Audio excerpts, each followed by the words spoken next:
So we just had 8 KSTs arrested in ICE raids over the weekend in New York City, Los Angeles, and Philadelphia. And this is information worth paying attention to because it demonstrates that this threat is close to home and that the danger is here. And of course, it reminds us as to why we prepare for the things that we prepare for and why we train the way that we do. So I do want to mention Midway USA makes videos like this possible. Thanks to them, I can bring this information to you while also helping you better equip yourself for some of these possible events in the future, which they are indeed possible, and we're going to talk about that here in just a second. So 8 men from Tajikistan with potential ties to ISIS were arrested over this weekend in Philly, LA, and New York City.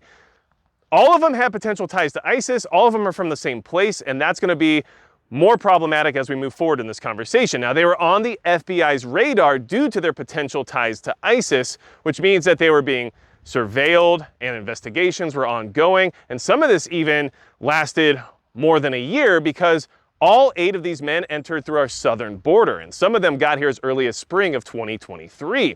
Now, even at the southern border, although they entered illegally, some of them were even vetted there, and they passed the background checks, and they didn't flag anything when it came to being a KST, which, by the way, is a known or suspected terrorist, which is language that I'm using. It's not language being used by the mainstream media. And the reason behind that is because KSTs are actually a big deal, especially when it comes to our northern border. And that's exactly what these people are, but we're not being told that right this second. And if more KSTs are coming in through the northern border, and all 8 of these men were arrested, came through our southern border, it should tell you just how dangerous things are getting at the north as well. Now, here's the thing.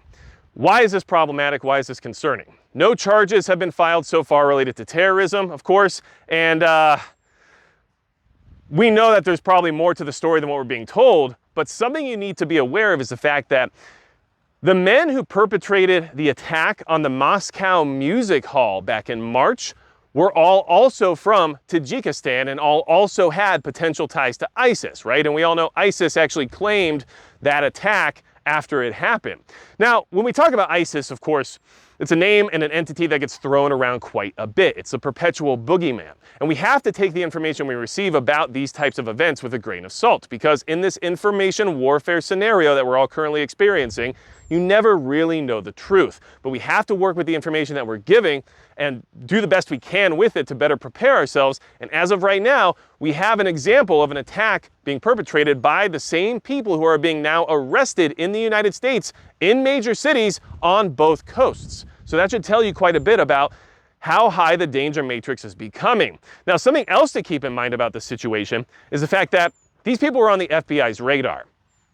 And other members of Homeland Security decided to move forward with ICE on these raids, even though the FBI seemed to have been willing to wait and allow more time for possible plots to develop for them to then move forward in their investigations and to learn more about these potential threats.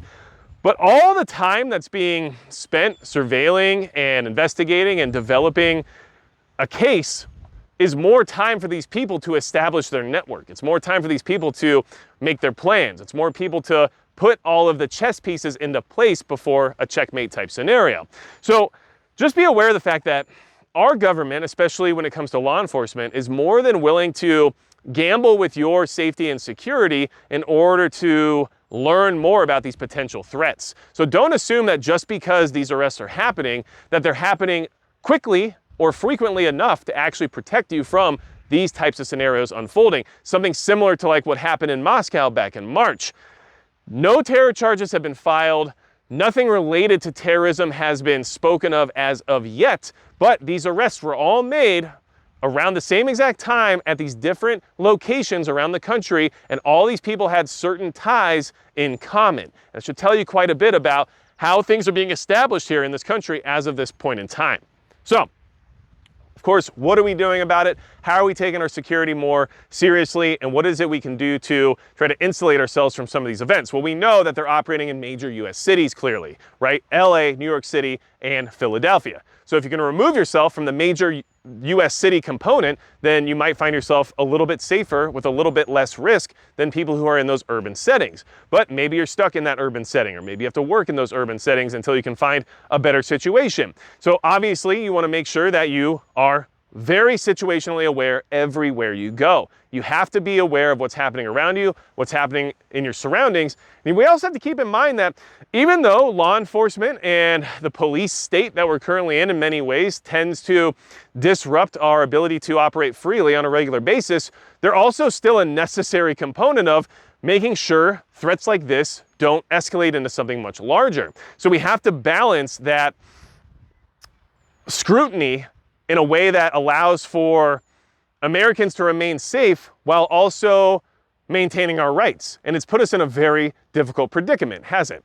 So these are all things you should be considering right now. Understand that you can't just walk around anywhere near a major city ever again, at least in my opinion, with your face down in your phone, not paying attention to what's going on, and just expecting things to be good to go no matter what. And this is also why I'm working with projects like this one you see right here, which is a Beretta PMXS as a PDW concept, because something like these little 9mm PCCs could eventually be the new norm when it comes to concealed carry, depending on where you live. Like, I don't know, but this definitely has a lot more capability than the pistol that you're carrying in your holster, and it allows to be carried a lot more easily than something like a short-barreled rifle or something to that degree because of its overall size, and the ability to wield it is also very easy because it's shooting a pistol caliber. So this project will be something we're going to work on more in the future, but I just wanted to demonstrate that these are some of the security enhancements that you can make for yourself if you feel like you might be in a higher risk area.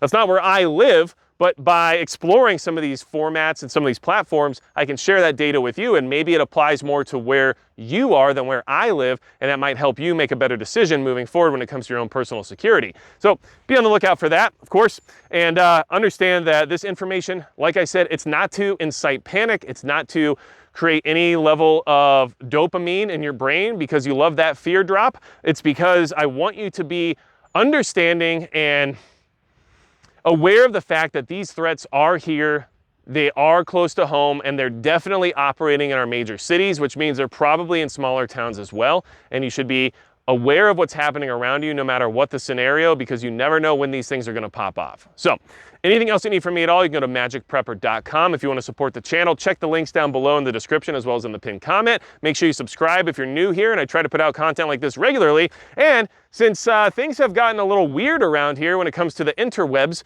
make sure you hit the bell icon if you actually want to see these videos, because part of me feels like maybe sometimes they don't want you to see these videos, and maybe you do want to. So make sure you're doing that. Anything else you need from me, you know what to do. And besides that, that's going to be it for Magic Prepper. This is not my favorite hollow sun. What optics should be on this? Let's be honest. Do you think in Primary Arms 1X micro prism with the 9mm Gemini reticle? I knew we had the same idea. I knew we did.